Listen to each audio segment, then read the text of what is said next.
जय हिंद साथियों, मैं आदेश आपका राही आदि क्लासेस में स्वागत करता हूं। हम सभी सीटेट के लिए पढ़ रहे हैं हिंदी का प्रैक्टिस सेट, जो कि जुलाई में सीटेट होगा। उम्मीद है आप सभी अपना प्यार सहयोग पूरा बनाए रखेंगे। क्लास को पूरी देखिएगा। अब हम अपनी क्लास को शुरू करते हैं।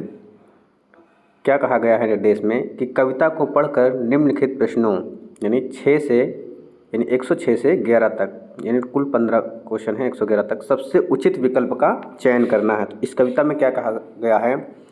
सुनता हूँ मैंने भी देखा है, काले बादल में रहती चांदी की रेखा।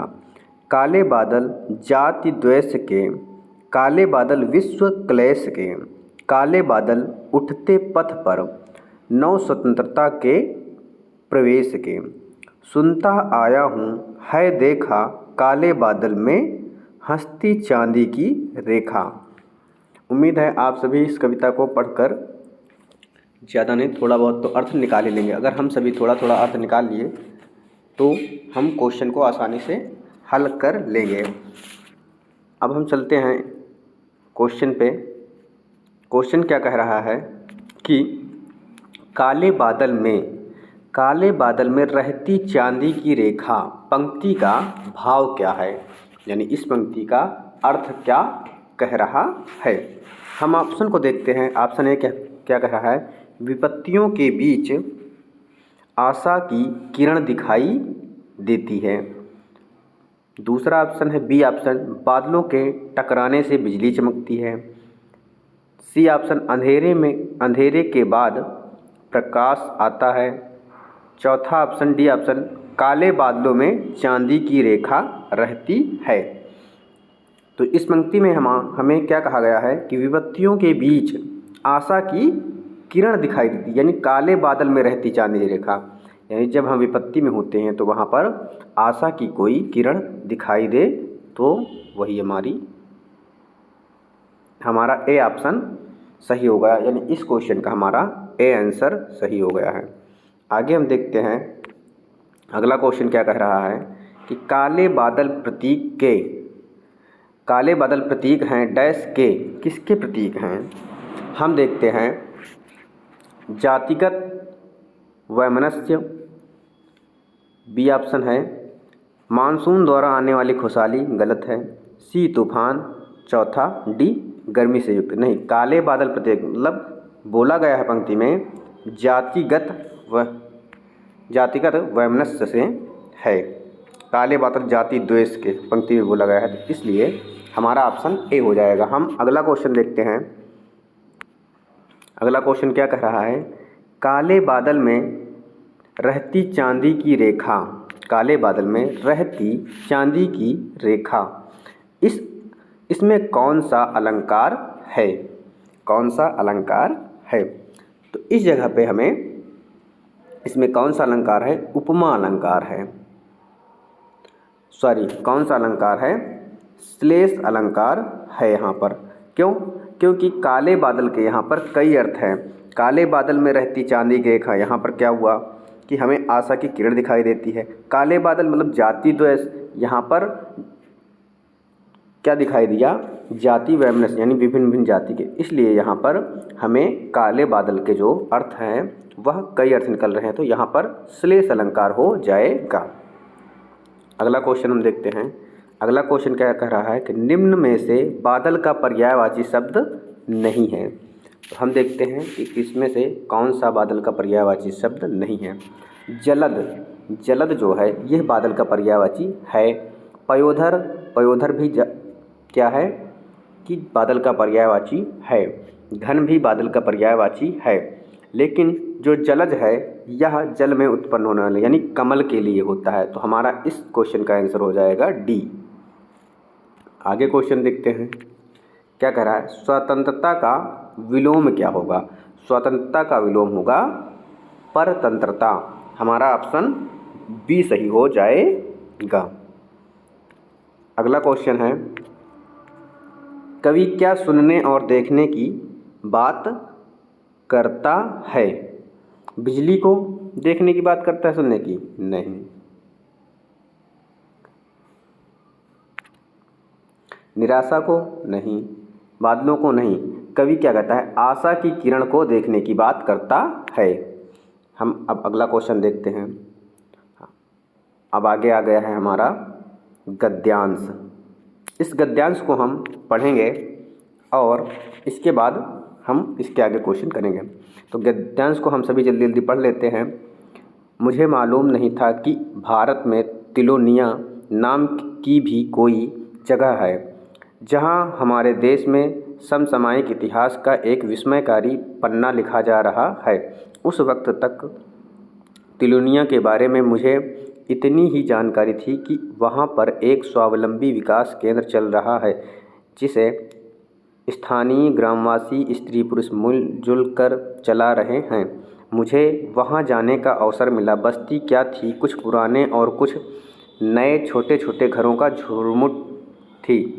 वहां एक सज्जन ने बताया कि एक सुशिक्षित तथा उसके दो साथियों टाइपिस्ट और फोटोग्राफर ने मिलकर 1972 में इस संस्थान की स्थापना की। संस्थान का नाम था सामाजिक कार्य तथा शोध संस्थान। इसके आगे का गद्यांश ये देखते हैं हम। मेरे मन में संशय उठने लगे थे। आज के ज़माने में वैज्ञानिक उपकरणों और जानकारी के बल पर ही तरक्की की जा सकती है, उससे कटकर और अवहेलना करते हुए नहीं की जा सकती। एक पिछड़े हुए गांव के लोग अपनी समस्याएं स्वयं सुलझा लेंगे, यह नामुमकिन था। वह सज्जन कहे जा रहे थे, हमारे गांव आज नहीं बसे हैं। इन गांवों में शताब्दियों से हमारे पूर्वज रहते आ रहे हैं। पहले ज़माने में भी हमारे लोग अपनी सूझ और पहलकदमी के बल पर ही अपनी दिक्कतें सुलझाते रहे होंगे। ज़रूरत की बात की है कि हम शताब्दियों की इस परंपरागत जानकारियों को नष्ट न होने दें, इसका उपयोग करें। फिर मुझे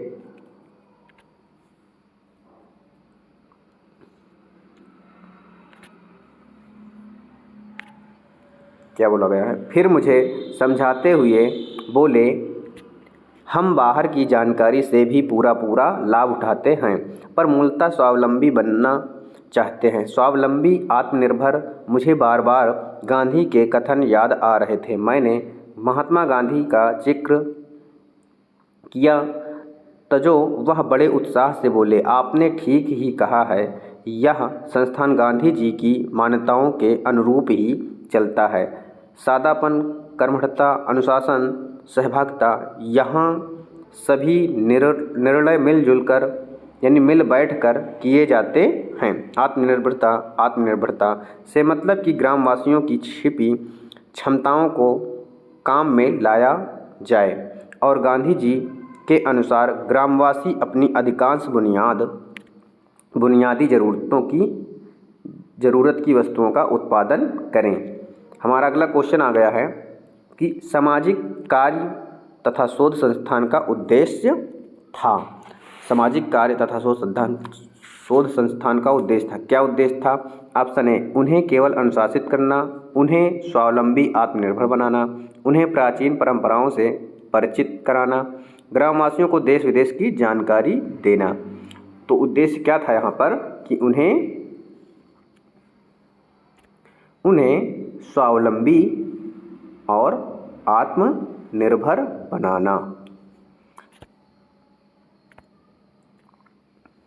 अगला क्वेश्चन हम देखते हैं। अगला क्वेश्चन क्या कह रहा है? लेखक का क्या मानना था कि ग्रामवासी अपनी समस्या स्वयं सुलझा सकते हैं? नहीं। ग्रामवासियों को अपनी समस्याएं स्वयं सुलझाने की आदत है? नहीं। उपयुक्त हमें विकल्प चुनना होता है। तो क्या है? आधुनिक समय में वैज्ञानिक उपकरणों और जानकारी से कटकर या उसकी अवहेलना करके तरक्की नहीं की जा सकती। लेखक का यही मानना था कि आधुनिक समय में वैज्ञानिक उपकरणों और जानकारी से हटकर उसकी अवहेलना करके तरक्की नहीं की जा सकती। ऑप्शन हमारा क्या सही है? ऑप्शन हमारा सी सही है। अगला क्वेश्चन देखते हैं। अगला क्वेश्चन क्या कह रहा है कि संस्थान के निर्णय और संचालन में आधारभूत भूमिका इनमें से किसकी थी? इनमें से भूमिका किसकी थी? केवल गरीब और दलित महिलाओं की? नहीं। गांव प्रधान की? नहीं। संस्थापक की? नहीं। उस गांव में रहने वाले सभी लोगों की थी। क्यों? क्योंकि वो मिलजुल कर कार्य करते थे और निर्णय भी लेते थे। अगला क्वेश्चन क्या कह रहा है कि आत्म उपसर्ग किस शब्द में नहीं है? आत्म उपसर्ग किस शब्द में नहीं है? उपसर्ग जो होता है वह हमेशा किसी भी शब्द के पहले जुड़ता है। सम्मान के पहले आत्म जुड़ा है, इसलिए इसमें आत्म उपसर्ग है। इसमें भी आत्मीय लिखा है, इसमें भी आत्म उपसर्ग है। इसमें भी निर्भर के आगे आत्म लगा है, इसमें भी आत्म उपसर्ग है। लेकिन परमात्मा में आत्म उपसर्ग नहीं बल्कि प्रत्यय है। तो यहाँ पर हमारा ऑप्शन क्या हो जाएगा? ऑप्शन सी सही हो जाएगा कि परमात्मा में उपसर्ग शब्द नहीं है आत्म।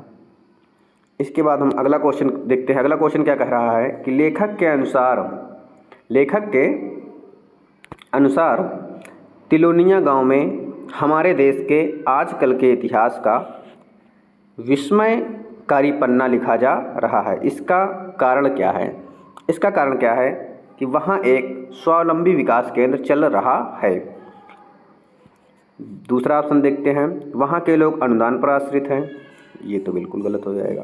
केंद्र के इतिहास विस्मयकारी शोध किया जा रहा है? नहीं। तिलोनिया गांव पिछड़े गांव के रूप में जाना जाता है? नहीं। ऑप्शन हमारा ए सही है कि वहाँ एक स्वावलंबी विकास केंद्र चल रहा है। तो इस क्वेश्चन का हमारा आंसर हो जाएगा ए। आगे देखते हैं क्या है। शताब्दी डैश समास का उदाहरण है। शताब्दी शब्द में पूछा गया है किस समास का, यानी कौन सा समास है। तो यहाँ पर शताब्दी यानी शतमंद 100 संख्या आ गई है पहले, तो यहाँ पर द्विगु समास है। आप सभी की क्लास कुछ दिन में समास की क्लास करा दी जाएगी। अगला क्वेश्चन है कि गांधी जी को मान्यता नहीं देते थे, यानी गांधी जी किसकी मान्यता नहीं देते थे? किसकी मान्यता नहीं देते थे? कर्मठता की मान्यता देते थे, सादापन का देते थे, आत्मनिर्भरता देते थे, लेकिन अकर्मण्यता का मान्यता नहीं देते थे। तो यहाँ पर मान्यता नहीं देते थे पूछा गया है, तो हमारा आंसर क्या हो जाएगा? आंसर हमारा बी हो जाएगा। अगला क्वेश्चन क्या कह रहा है? निम्नलिखित में संज्ञा का उदाहरण नहीं है। यहाँ पर संज्ञा का उदाहरण नहीं है, हम देखेंगे स्वावलंबी संज्ञा का उदाहरण है। अनुशासन, यहाँ भी इसमें भी संज्ञा है। आत्मनिर्भरता, इसमें भी संज्ञा है। लेकिन अनुशासित, ये अनुशासन से ही बना हुआ है, लेकिन इस अनुशासित शब्द में संज्ञा नहीं है, इसलिए इस क्वेश्चन का आंसर हमारा क्या हो जाएगा? सी हो जाएगा।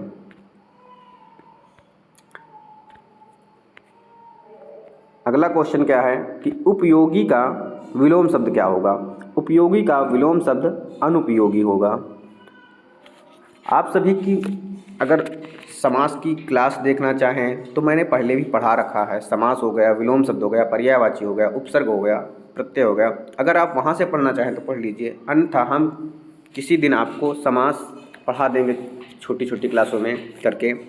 और विलोम शब्द की क्लास ऑलरेडी पढ़ी हुई है, मैंने पढ़ा रखा है, वहाँ से आप पढ़ सकते हैं।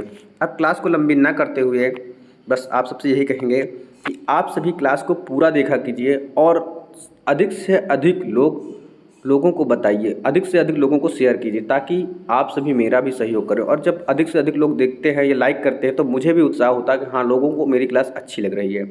आप सभी की क्लास को ज़्यादा लंबी न करते हुए यहीं पे समाप्त करते हैं। धन्यवाद। जय हिंद।